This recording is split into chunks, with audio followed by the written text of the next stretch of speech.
बिस्मिल्लाहिर्रहमानिर्रहीम। अज एक नवा मौजू लैके दोस्तों तुहाडी खिदमत च पाकिस्तान सुपर विलेज तो तुहाडा मेज़बान नादर अहमद तुहाडी खिदमत च हाज़र है।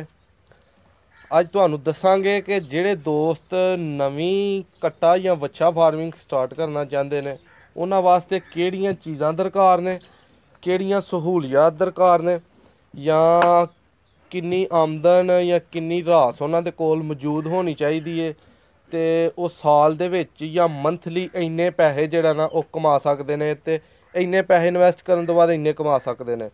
भाई होरां नाल तारफ कराने नाले आपी भी ते इन्हां को भी पुछ के तुहानू सारी तफसील दसने। अस्सलाम वालेकुम भाई जान। वालेकुम सलाम। की हाल चाल है मेरे भाई दा? भाई जान थोड़ा सामने आइयो। ठीक हो गया। की नाम है मेरे भाई दा? मिठू गुज्जर। मिठू गुज्जर। अच्छा गुज्जर साहब उम्र किन्नी है भाई दी? 25 साल। गुज्जर साहब एक काम करदे किन्नी देर हो गई है तुहानू? जो होश संभाली है।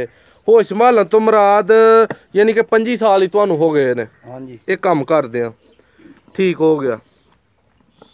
अच्छा किन्ने कट्टियां बच्चे हुण तुसीं तकरीबन कोल अपने रखे ने? नहीं 4-5 बच्चियां इत्थे वाड़े जी, बाकी बाहर ने। बाकी बाहर ने ते बाकी है तकरीबन टोटल को 20 है ने। हाँ ठीक हो गया। उस तो बाद इन्हां दी ਜਿਹੜਾ ਇਹਨਾਂ ਨੂੰ ਕਿੰਨੀ ਦੇਰ ਬਾਅਦ ਤੁਸੀਂ ਸੇਲ ਕਰਦੇ ਹੋ ਜਾਂ ਇਹਨਾਂ ਨੂੰ ਘਰ ਰੱਖ ਕੇ ਕਟੀਆਂ ਫੁੱਲ ਤਿਆਰ ਕਰਕੇ ਮੱਝਾਂ ਬਣਾ ਕੇ ਵੇਚਦੇ ਹੋ ਜਾਂ ਵੱਛੀਆਂ ਵੁੱਛੀਆਂ, ਇਹਦੇ ਬਾਰੇ ਸਾਨੂੰ ਦੱਸੋ। ਨਹੀਂ ਵੱਛੀਆਂ ਘਰ ਬਣਾਈ ਦੀਆਂ, ਤਿਆਰ ਕਰੀ ਦੀਆਂ, ਕਟੀਆਂ ਕੱਟੇ ਵੇਚ ਵੜ ਛੜੀ। ਠੀਕ ਹੋ ਗਿਆ। ਤੇ ਕੱਟਾ ਇੱਕ ਔਸਤ ਜਿਹੜਾ 4 ਮਣ ਦਾ ਜਾਂ 5 ਮਣ ਦਾ ਉਹਦਾ ਕੀ ਰੇਟ ਚੱਲਦਾ ਪਿਆ? ਉਹ ਤਾਂ ਜਿੱਥੇ ਕੋਈ ਫਸ ਜੇ। ਠੀਕ ਹੋ ਗਿਆ। ਅੱਛਾ ਤੁਸੀਂ ਕੱਟੇ ਸੇਲ ਵੀ ਕਰਦੇ ਹੋ? ਅਸੀਂ ਤੁਹਾਡਾ ਨੰਬਰ ਦੇ ਸਕਨੇ ਆ ਕਿ ਜਿਹੜੇ ਭਾਈ ਨੂੰ ਜ਼ਰੂਰਤ ਹੋਏ ਇੱਥੇ ਆ ਕੇ ਲੈ ਸਕਦਾ? ਬਿਲਕੁਲ भाई जान पीरो चक लोकेशन है, तहसील दसका, जिला सियालकोट। नंबर डिस्क्रिप्शन च मौजूद होएगा। हर किस्म के कट्टियां कट्टे इत्थे मौजूद ने। अच्छा भाई जान मज्जां दा भी तुसीं सेलिंग करदे हो? हाँ जी बिल्कुल। ठीक हो गया। ते मज्जां दा की हिसाब किताब है? हर नस्ल दी मझ तुहाडे कोल मौजूद है? हाँ जी इंशाअल्लाह। ठीक है। ते ਇਹ कट्टियां दी जिहड़ी खुराक है जैसा कि मौसम बहार है ਇਹਦੇ ਚ ਇਹਨਾਂ ਨੂੰ ਕੀ ਖੁਰਾਕ ਵਗੈਰਾ ਦੇਂਦੇ? ਪੱਠੇ ਹੀ ਚੱਲਦੇ ਨੇ ਪਏ। ਪੱਠੇ ਕਿਹੜੇ? ਸਟਾਲਾ ਤੇ ਕਣਕ।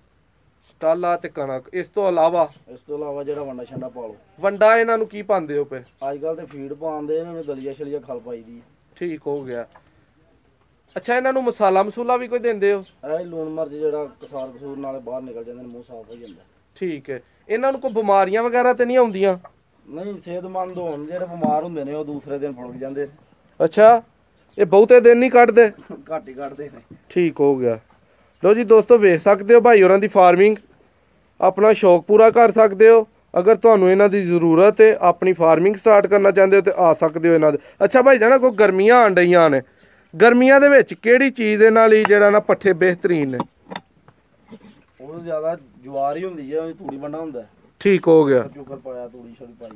सही है। उस तो अलावा वंडा शंडा किहड़ा ਚੱਲਦਾ गर्मी दे विच? ਉਹ ਤੇਲ ਸ਼ੇਲ ਦੇਈਦਾ। अच्छा तेल नाल की फायदा डंगरां नूं? जरा गर्मी नाल फुੱਲੇ ਛੁੱਲੇ तगड़े ਰਹਿੰਦੇ ਨੇ। ठीक है। इन्हां नूं जल्दी ਵੱਡਿਆਂ ਕਰਨ ਦਾ ਕਿਹੜਾ ਅਸੂਲ ਹੈ? ਉਹ ਤੇ ਫੀਡ ਹੀ ਤਿਆਰ ਹੋਈ ਹੈ ਜਿਹੜੀ ਉਹ ਪਾਈ ਦੀ। ਕਿਹੜੀ ਫੀਡ? ਉਂਝ ਤੇ ਫੀਡਾਂ ਬੜੀਆਂ ਜੀਆਂ ਨੇ, ਜਿਹੜੀ ਰਾਸ ਆਈ ਹੈ ਜਿਹੜੇ ਜਾਨਵਰ ਨੂੰ ਚੰਗੀ ਲੱਗਦੀ। ਠੀਕ ਹੈ। ਉਹ ਫੀਡ ਤਕਰੀਬਨ ਕਿੰਨੇ ਦਾ ਕੋ ਤੋੜਾ ਵਗੈਰਾ ਹੁੰਦਾ ਇੱਕ?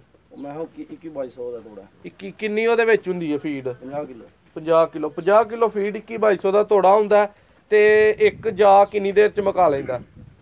ਉਹ ਟੋਟਲ ਪਾਈ ਦੀ ਹੈ, ਦੂਸਰੇ ਦਿਨ ਜਾਂ ਤੀਸਰੇ ਦਿਨ ਤੋੜਾ ਮੁੱਕ ਜਾਂਦਾ। ਅੱਛਾ ਜਿਹੜੇ 20-25 ਤੁਸੀਂ ਰੱਖੇ ਨੇ ਕਟੀਆਂ ਕੱਟੇ ਜਾਂ ਵੱਛੀਆਂ ਵੱਛੇ, ਇਹਨਾਂ ਦੇ ਉਹ ਤੁਹਾਨੂੰ ਕੀ ਲੱਗਦਾ ਹੈ ਕਿ ਸਾਲ ਦੀ ਜਾਂ 6 ਮਹੀਨਿਆਂ ਦੀ ਤੁਸੀਂ ਲਾ ਲਓ ਕਿ ਕਿੰਨੀ ਆਮਦਨ ਆ ਸਕਦੀ ਹੈ? ਆਮਦਨ ਜਾਨਵਰ ਦੇ ਹਿਸਾਬ ਨਾਲ ਹੀ ਆ। ਠੀਕ ਹੈ। ਚੀਜ਼ ਨੂੰ ਸਾਂਭ ਲੈਣਾ। ਸਹੀ ਹੈ। ਉਹ ਹੁਣ ਸਾਲ ਦੇ ਵੀ ਕਈ 5-5 ਮਹੀਨੇ ਦੇ ਵੀ ਹੋ ਜਾਂਦੇ। ਠੀਕ ਹੈ। ਅੱਛਾ ਇੱਕ ਕੱਟੇ ਨੂੰ ਤੁਸੀਂ ਸਾਂਭਦੇ ਹੋ ਸਾਲ ਪੂਰਾ ਧਿਆਨ ਨਾਲ, ਉਹ ਸਾਲ ਬਾਅਦ ਲੱਖ ਰੁਪਏ ਦਾ ਵਿਕ ਜਾਏਗਾ? ਨਹੀਂ ਘੱਟ ਲੱਖ ਦਾ ਤਾਂ ਨਾ ਵਿਕੇਗਾ ਤੇ 70-75 ਹਜ਼ਾਰ ਦਾ। ਠੀਕ ਹੋ ਗਿਆ। ਯਾਨੀ ਕਿ ਅਗਰ ਤੁਸੀਂ 20 ਕੱਟੇ ਪਾਲਦੇ ਹੋ ਪਏ ਸਾਲ ਦੇ ਤੇ ਉਹ ਤੁਹਾਨੂੰ 15 ਲੱਖ ਰੁਪਈਆ ਦੇਣਗੇ। ਬਿਲਕੁਲ। ਠੀਕ ਹੋ ਗਿਆ। ਉਸ ਤੋਂ ਬਾਅਦ ਇਹਨਾਂ ਨੂੰ ਮਾਂ ਦਾ ਦੁੱਧ ਕਿੰਨੀ ਦੇਰ ਪਿਲਾਉਣਾ ਚਾਹੀਦਾ? ਮਾਂ ਦਾ ਦੁੱਧ ਅਸੀਂ ਦੁੱਧ ਹੀ ਪਿਆਉਂਦੇ ਹੀ ਨਹੀਂ, ਉਂਝ ਤੇ ਪਿਆਣਾ ਚਾਹੀਦਾ। ਅੱਛਾ ਤੁਸੀਂ ਨਹੀਂ ਪਿਲਾਉਂਦੇ? ਪਿਆਈ ਦੇ ਨੇ ਤੇ ਭਲੇ ਨਾ। ਠੀਕ ਹੋ ਗਿਆ। ਹੋਰ ਦੋਸਤ ਜਿਹੜੇ ਯਾਨੀ ਕਿ ਇਸ ਕੰਮ ਨੂੰ ਜਿਹੜਾ ਦੁੱਧ ਸ਼ੁੱਧ ਨਹੀਂ ਪਿਲਾਉਂਦੇ ਉਹਨਾਂ ਨੂੰ ਕੀ ਪੈਗਾਮ ਦੇਣਾ ਚਾਹੋਗੇ? ਪਿਆਣਾ ਚਾਹੀਦਾ, ਜਾਵਾਂ ਦਾ ਫਾਇਦਾ ਹੈ। ਅੱਛਾ ਠੀਕ ਹੋ ਗਿਆ। ਇਹਦੇ ਵਿੱਚ ਯਾਨੀ ਕਿ ਇਹਨਾਂ ਦਾ ਹੀ ਫਾਇਦਾ ਹੈ, ਜਿਹੜੇ ਦੁੱਧ ਪਿਲਾਣਗੇ ਉਹ ਜਾਵਾਂ ਦਾ ਵੀ ਫਾਇਦਾ ਹੋਏਗਾ ਔਰ ਉਸ ਤੋਂ ਉਹਨਾਂ ਨੂੰ ਮੁਨਾਫਾ ਵੀ ਜ਼ਿਆਦਾ ਹੋਏਗਾ। ਇਹਦਾ ਦੁੱਧ ਨਹੀਂ ਹੁੰਦਾ ਜਿੰਨੇ ਤੇ ਜਾ ਹੋ ਜਾਂਦੇ। ਠੀਕ ਹੋ ਗਿਆ। ਇਹ ਬਹੁਤ ਹੀ ਦੋਸਤੋ ਕੀਮਤੀ ਗੱਲ ਹੈ ਕਿ ਅਗਰ ਤੁਸੀਂ ਦੁੱਧ ਜਿਹੜਾ ਨਾ ਹਰ ਵੀਡੀਓ ਦੇ ਵਿੱਚ ਜਿਹੜੀ ਤਕਰੀਬਨ ਕੱਟਾ ਫਾਰਮਿੰਗ ਜਾਂ ਵੱਛਾ ਫਾਰਮਿੰਗ ਤੇ ਆਈ ਹੈ ਉਹਦੇ 'ਚ ਇਹ ਲਾਜ਼ਮੀ ਹਰ ਬਰੀਡਰ ਨੇ ਹਰ ਕਿਸਾਨ ਵੀਰ ਨੇ ਦੱਸਿਆ ਕਿ ਦੁੱਧ ਡੰਗਰਾਂ ਨੂੰ ਲਾਜ਼ਮੀ ਪਿਲਾਇਆ ਜਾਏ ਤਾਂ ਕਿ ਉਹ ਜਲਦੀ ਆਪਣੀ ਜਿਹੜਾ ਗਰੋਥ ਕਰਨ ਔਰ ਅੱਛੀ ਕੀਮਤ 'ਤੇ ਸੇਲ ਹੋ ਸਕਣ। ਅੱਛਾ, ਜਿਹੜੇ ਲੋਕੀ ਨਵੇਂ ਹੀ ਇਹ ਫਾਰਮਿੰਗ ਸਟਾਰਟ ਕਰਨਾ ਚਾਹੁੰਦੇ ਨੇ ਉਹਨਾਂ ਨੂੰ ਤੁਸੀਂ ਕੀ ਪੈਗਾਮ ਦੇਣਾ ਚਾਹੋਗੇ ਕਿ ਇਹਨੂੰ ਕਰੋ ਜਾਂ ਨਾ ਕਰੋ, ਜਾਂ ਇਹ ਕਿੰਨੀ ਬਿਹਤਰ ਨਵੇਂ ਬੰਦੇ ਲਈ? ਨਹੀਂ, ਕਰਨਾ ਸਾਰਿਆਂ ਨੂੰ ਚਾਹੀਦਾ, ਕੋਸ਼ਿਸ਼ ਕੀਤੇ ਹਰ ਸ਼ੈ ਲੱਭਦੀ। ਸਹੀ। ਇਹ ਕਿਵੇਂ ਸਟਾਰਟ ਕਰਨ ਕਿ ਅਗਰ 20 ਕੱਟੀਆਂ ਕੱਟੇ ਕਿਸੇ ਨੇ ਰੱਖਣੇ ਨੇ ਤੇ ਉਹਨੂੰ ਕਿੰਨੀ ਜਗ੍ਹਾ ਜਾਂ ਕਿੰਨਾ ਏਰੀਆ ਉਹਦੇ ਵਾਸਤੇ ਜ਼ਰੂਰੀ ਹੈ? ਸਾਡਾ ਤੇ ਥਾਂ ਥੋੜਾ ਅਸੀਂ ਤੇ ਸਾਡੇ ਤੇ ਮਾਲ ਦੇ ਉਸ ਹਿਸਾਬ ਨਾਲ ਨਾ ਆਪਣੇ ਘਰ ਤੇ ਜਾਣ ਜਿੰਨੇ ਉਂਝ ਬਾਹਰੋਂ ਮੁੱਲ ਲਿਆਉਣੇ ਨੇ ਉਹਨਾਂ ਨੂੰ ਤਾਂ ਫਿਰ ਕਮ ਤੋਂ ਕਮ ਜਗ੍ਹਾ ਕੋਈ ਕਨਾਲ ਘੇਰਨੀ ਚਾਹੀਦੀ ਹੈ, ਛਾਵੇਂ ਧੁੱਪੇ ਆਪੀ ਹੋਣ, ਪਾਣੀ ਪੀਣ, ਖੁੱਲੇ ਰਹਿਣ ਜਾ ਉਂਝ ਬਹੁਤੇ ਵਾਧੇ। ਸਹੀ। ਅੱਛਾ, ਖੁੱਲੇ ਰਹਿਣ ਤੇ ਬੰਨਣ 'ਚ ਕੀ ਫਰਕ ਹੈ? ਇਹਨਾਂ ਨੂੰ ਪਾਣੀ ਛਾਣੀ ਦਾ ਨਹੀਂ, ਫਿਰ ਹੁਣ ਪਾਣੀ ਪੀਂਦੇ ਇਹਨਾਂ ਵੇਖ ਆਪੇ ਉਂਝ ਕੇ ਡਾਣਾ ਤੇ ਡਾਣਾ। ਠੀਕ ਹੈ। ਜੇ ਪੱਠੇ ਲੈਣ ਟੁਰ ਗਏ ਤੇ ਫਿਰ ਆ ਕੇ ਡਾਣਾ ਨਾ ਕਿਸੇ ਨੇ। ਸਹੀ ਹੈ। ਅੱਛਾ, ਪਾਣੀ ਦੇ ਵਿੱਚ ਕੁਝ ਲੋਕੀ ਚੂਨਾ ਪਾਉਂਦੇ ਨੇ ਇਹਨਾਂ ਦੇ? ਨਹੀਂ, ਉਹ ਚੂਨਾ ਸਾਫ਼ ਕਰਨ ਲਈ ਪਾਉਂਦੇ ਨੇ, ਉਂਝ ਪਾਉਂਦੇ। ਅੱਛਾ, ਜਾਨਵਰਾਂ ਨੂੰ ਚੂਨਾ ਸਾਫ਼ ਕਰਨ ਲਈ ਪਾਉਂਦੇ ਨੇ ਜਾਂ ਕਿ ਇਹਦੇ ਨਾਲ ਬਿਮਾਰੀਆਂ ਨਾਲ ਕੋਈ ਫਰਕ ਪੈਂਦਾ? ਹਲਦੀ ਸਾਫ਼ ਕਰਦੇ ਨੇ। ਠੀਕ ਹੋ ਗਿਆ। ਦੋਸਤੋ ਵੇਖ ਸਕਦੇ ਹੋ ਮਾਸ਼ਾਅੱਲਾ ਕਿੰਨੇ ਖੂਬਸੂਰਤ ਜਾਨਵਰ, ਇਹਨਾਂ ਦਾ ਨਜ਼ਾਰਾ ਕਰ ਸਕਦੇ ਹੋ ਤੇ ਤੁਹਾਨੂੰ ਇਹਦੇ ਵਾਸਤੇ ਤਕਰੀਬਨ ਸਾਰੀ ਮਾਲੂਮਾਤ ਮਿਲ ਚੁੱਕੀ ਹੈ ਕਿ ਕਿੰਨੇ ਪੈਸਿਆਂ ਤੋਂ ਤੁਸੀਂ ਸਟਾਰਟ ਕਰ ਸਕਦੇ ਹੋ ਤੇ ਕਿੰਨੇ ਯਾਨੀ ਕਿ ਤੁਹਾਨੂੰ ਜਗ੍ਹਾ ਦਰਕਾਰ ਹੈ, ਕਿਹੜੇ ਪੱਠੇ ਜ਼ਰੂਰੀ ਨੇ, ਕਿਹੜਾ ਵੰਡਾ ਜ਼ਰੂਰੀ ਹੈ। ਅੱਛਾ, ਮਸਾਲਾ ਜਿਹੜਾ ਇਹਨਾਂ ਨੂੰ ਦੇਈ ਜਾ ਜਾਂ ਗੁੜ, ਜਵੈਣ ਜਾਂ ਹਾਲੋ ਜਾਂ ਤੇਲ, ਉਹ ਗਰਮੀ 'ਚ ਬਿਹਤਰੀਨ ਕਿਹੜਾ? ਉਹ ਮਸਾਲਾ ਦੋਵਾਂ ਮੌਸਮਾਂ 'ਚ ਠੀਕ ਹੈ। ਠੀਕ ਹੋ ਗਿਆ। ਇਹਦਾ ਹਾਜ਼ਮਾ ਸਹੀ ਰਹਿੰਦਾ, ਪੱਠੇ ਛੱਡੇ ਧਿਆਨ ਨਾਲ ਖਾਂਦੇ ਨੇ। ਠੀਕ ਹੈ। ਅੱਛਾ, ਸਰਦੀ 'ਚ ਇਹਨਾਂ ਨੂੰ ਅੰਦਰ ਰੱਖਣਾ ਚਾਹੀਦਾ ਜਾਂ ਇਹ ਯੰਗ ਹੁੰਦੇ ਨੇ ਇਹਨਾਂ ਨੂੰ ਬਾਹਰ ਹੀ ਰਹਿਣ? ਨਹੀਂ, ਬੱਚਿਆਂ ਨੂੰ ਸਰਦੀ ਬਹੁਤੀ ਲੱਗਦੀ ਹੈ, ਬੱਦਲ ਬਾਰਿਸ਼ਾਂ ਨਾਲ ਅੰਦਰ ਹੀ ਹੁੰਦੇ ਨੇ। ਠੀਕ ਹੋ ਗਿਆ। ਉਹਦਾ ਜਿਹਦੇ ਕੋਲ ਸਹੂਲਤ ਹੈ ਉਹਨਾਂ ਦੇ ਆਪੇ ਹੀ ਅੰਦਰ ਬਾਹਰ ਹੋ ਜਾਂਦੇ ਨੇ। ਸਹੀ ਹੋ ਗਿਆ। ਜਿਨ੍ਹਾਂ ਦੇ ਨਹੀਂ ਉਹਨਾਂ ਨੂੰ ਫਿਰ ਤਿਆਰ ਕਰਨੀ ਚਾਹੀਦੀ ਆਪ ਹੀ।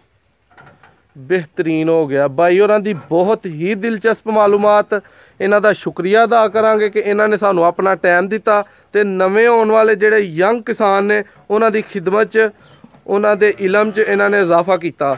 ਮਜ਼ੀਦ ਵੀਡੀਓਜ਼ ਵੇਖਣ ਲਈ ਚੈਨਲ ਨੂੰ ਸਬਸਕ੍ਰਾਈਬ ਕਰੋ ਔਰ ਵੀਡੀਓ ਨੂੰ ਹੌਸਲਾ ਅਫਜ਼ਾਈ ਲਈ ਲਾਈਕ ਕਰੋ। ਸ਼ੁਕਰੀਆ।